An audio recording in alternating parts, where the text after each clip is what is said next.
What makes a comedian truly untouchable? Is it the laughs, the timing, or something deeper? Jerry Seinfeld, a man who turned observational comedy into a billion-dollar empire, has spent decades studying the craft like a scientist dissecting atoms. He doesn't hand out compliments easily. He doesn't chase trends. But when Seinfeld names his 6 favorite comedians, you listen, because these aren't just names on a list. They're the architects of modern comedy, the legends who shaped how we laugh, think, and see the world. And what's fascinating is that Seinfeld's choices reveal more about comedy itself than any textbook ever could. Before we dive into the masters who shaped Jerry Seinfeld's comedy DNA, make sure to hit that like button and subscribe so you never miss another deep dive into Hollywood's greatest legends. Now, let's explore the 6 comedians who earned Seinfeld's ultimate respect.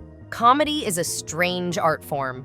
It evolves, transforms, sometimes dies, but once in a while, someone comes along and changes everything. These 6 comedians didn't just make Jerry Seinfeld laugh. They made him understand what comedy could be. From the raw honesty of street-level truth-telling to the surgical precision of clean observational humor, each of these legends brought something irreplaceable to the stage. And Jerry Seinfeld, the man who co-created the most successful sitcom in television history, still measures every comedian against these 6 standards of excellence. Number 1, Richard Pryor, the man who made truth hilarious. Some comedians tell jokes. Richard Pryor told the truth and somehow made it devastatingly funny. When Jerry Seinfeld called Pryor his North Star, it wasn't just a passing compliment. It was recognition of something profound. Pryor didn't just change comedy. He changed what comedians were allowed to be. Born in Peoria, Illinois in 1940, Pryor grew up in circumstances most people couldn't imagine. Raised in his grandmother's establishment, surrounded by chaos and pain, he could have become bitter. Instead, he became honest. Brutally, fearlessly honest. And that honesty became his weapon. In interviews over the years, Seinfeld has said watching Pryor wasn't like watching stand-up comedy. It was like watching someone confess. Pryor once said something that became his philosophy. The truth is funny, but lies get you in trouble. And he lived by that code every single night on stage. What set Pryor apart wasn't just his willingness to talk about difficult subjects. It was how he made you feel safe while doing it. He could tear down walls of discomfort, address racism, pain, and human failure, and somehow the audience still felt protected. He didn't chase punchlines like other comedians. He chased authenticity, and that left a permanent mark on everyone who watched. Seinfeld studied Pryor's rhythm, his use of silence, his fearlessness. He called Pryor's performances orchestral because they had range, build-up, and genuine emotional depth. It wasn't just comedy, it was art. And here's what really impressed Seinfeld: Pryor's integrity. He walked away from massive paychecks if something didn't feel right. He literally set himself on fire during a dark period of his life and still came back with a microphone in his hand, ready to be vulnerable again. When Seinfeld talks about finding your voice as a comedian, he means what Pryor exemplified: the ability to stand on stage and not hide anything. No props, no gimmicks, just a spotlight, a stool, and a person telling the ugliest truths in the most beautiful way possible. That's why Pryor tops Seinfeld's list. Because Pryor didn't just raise the bar, he was the bar. Even today, Jerry Seinfeld still asks himself one question when he sees new comedy: would Richard Pryor have laughed at this?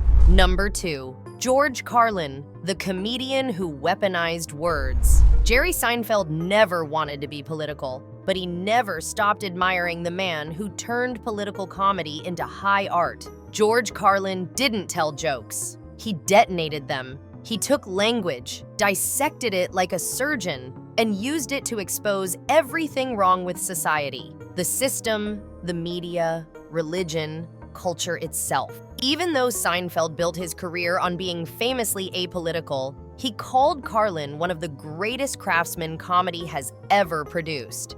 And here's why that matters. Seinfeld didn't admire Carlin for shock value. He admired him for structure. Carlin once said he believed it was the duty of a comedian to find where the line is drawn and cross it deliberately. But what most people missed about Carlin was that he wasn't chaotic. He was surgical. Every word was placed with intention. Every beat was controlled. And that obsession with rhythm, that's where Seinfeld found common ground.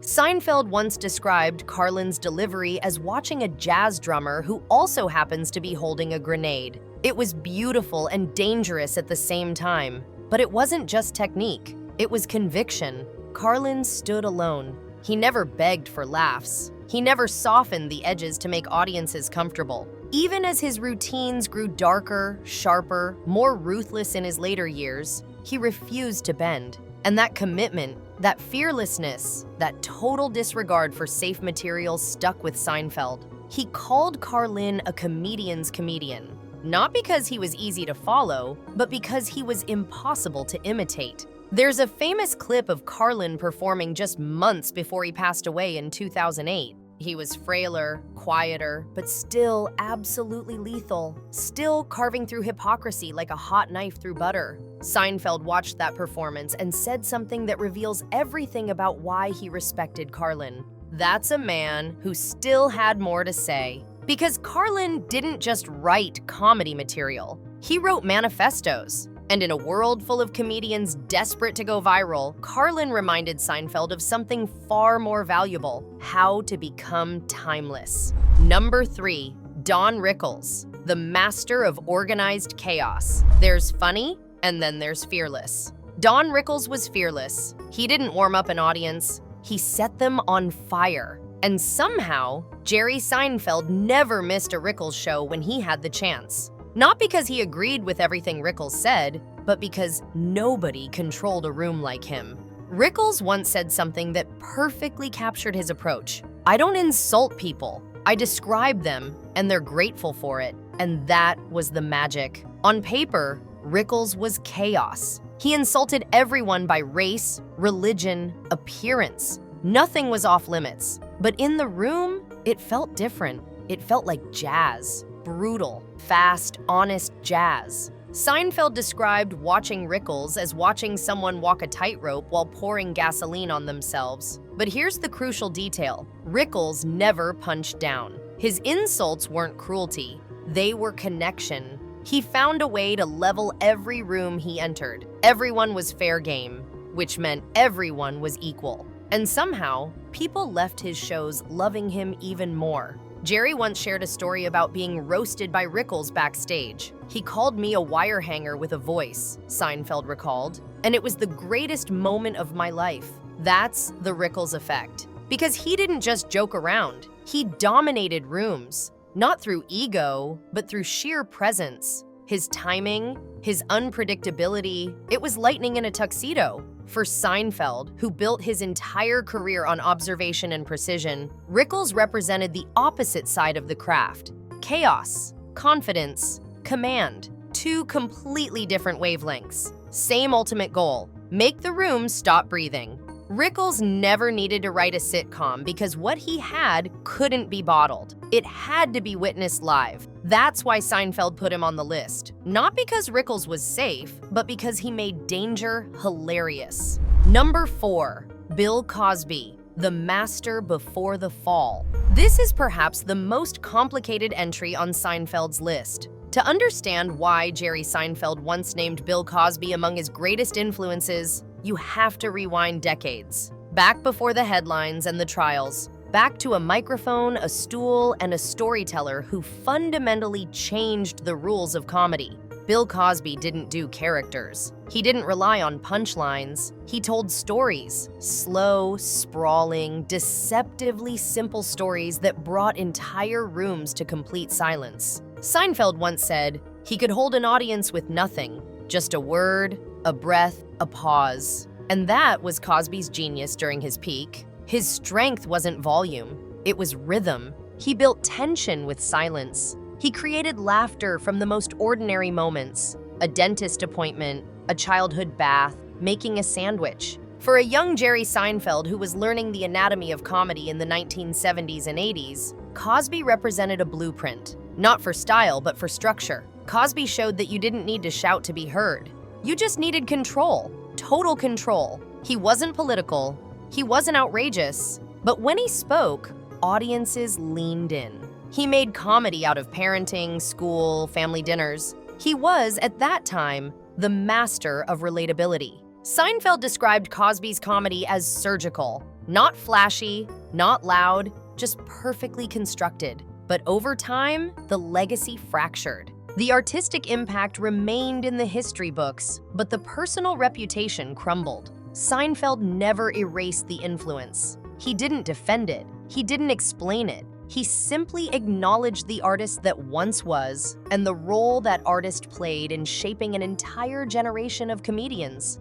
This list isn't a defense. It's a record of what shaped him before everything changed. Number 5, Garry Shandling, the comedian who searched for silence. Some comedians want laughs. Garry Shandling wanted the silence after the laugh. That pause, that breath, that moment where the audience realizes something just hit deeper than they expected. He didn't need crowds to roar. He needed them to recognize something raw, something painfully true. Seinfeld once said, "Garry was the most spiritual comic I ever met. He didn't chase jokes, he searched for them." In a world of punchlines and setups, Shandling brought introspection. His show, The Larry Sanders Show, which ran on HBO from 1992 to 1998, wasn't just comedy. It was therapy disguised as late-night satire. Vulnerability became his narrative device. Insecurity became his art, and Seinfeld saw it clearly. Garry wasn't performing comedy, he was revealing it. Unlike most comics who hid behind personas, Garry's stage version was his real self, neurotic, searching, painfully self-aware. He didn't flatten himself for audiences. He gave them all the angles, all the uncomfortable truths. Seinfeld and Shandling weren't particularly close in the early days, but as time went on, a bond formed. It was built on mutual obsession with timing, tone, and emotional accuracy. They understood something most people didn't. Comedy isn't just about making people laugh. It's about making them feel something they recognize but can't quite articulate. When Garry Shandling passed away in 2016, Seinfeld called him one of the most original voices in comedy history. Not because he said wild things, but because he said real things. And because Garry understood something most comics avoid. Silence isn't failure. Silence is space. Space for something meaningful to land. That's why he earned his place on this list. Not because he changed audiences, but because he changed comedians. Number 6, Brian Regan, the physical genius of clean comedy. If Jerry Seinfeld is the surgeon, Brian Regan is the acrobat. He doesn't walk onto a stage. He bounds, eyes wide, limbs flailing, voice cracking with energy. He's not just telling the joke, he's living inside it. Seinfeld once said, "Brian Regan is one of the funniest stand-up comedians alive, period." End of discussion. It wasn't the topics that impressed Seinfeld. It was how Regan performed them, like a cartoon character that somehow escaped into real life. Where most comics look down at their audiences from a position of superiority, Brian looked beside them, like he was just as confused by everyday stupidity as everyone else. And that's what made him dangerous. Because underneath all the physical comedy and absurdity, Brian Regan was razor sharp. His delivery might have been slapstick, but his writing was bulletproof. Every pause mattered, every facial expression carried weight. Seinfeld respected that immensely.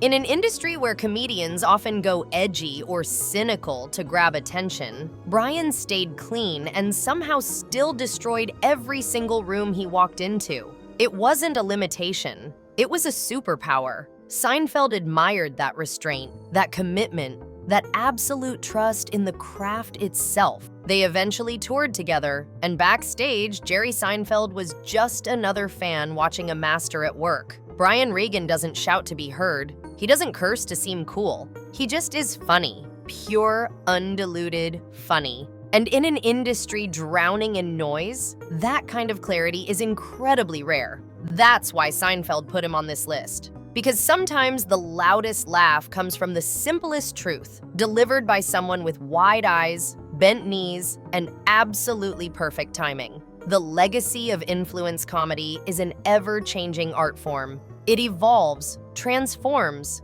sometimes disappears entirely, but every once in a while, someone shows up and freezes time. They force you to stop everything and see the absurdity in the world around you and inside you. That's what these 6 comedians did for Jerry Seinfeld. They weren't just funny, they were essential. They pushed the entire art form forward by being unmistakably, unapologetically themselves. No disguises, no formulas, just raw talent, brilliant timing, and voices that nobody else could ever imitate. And that's the real test, isn't it? If someone else can't do what you do, you've done it exactly right. These 6 legends taught Seinfeld that comedy isn't about following trends. It's about finding truth and delivering it in a way only you can. From Pryor's fearless honesty to Carlin's intellectual warfare, from Rickles' controlled chaos to Cosby's rhythmic storytelling, from Shandling's vulnerable introspection to Regan's physical brilliance,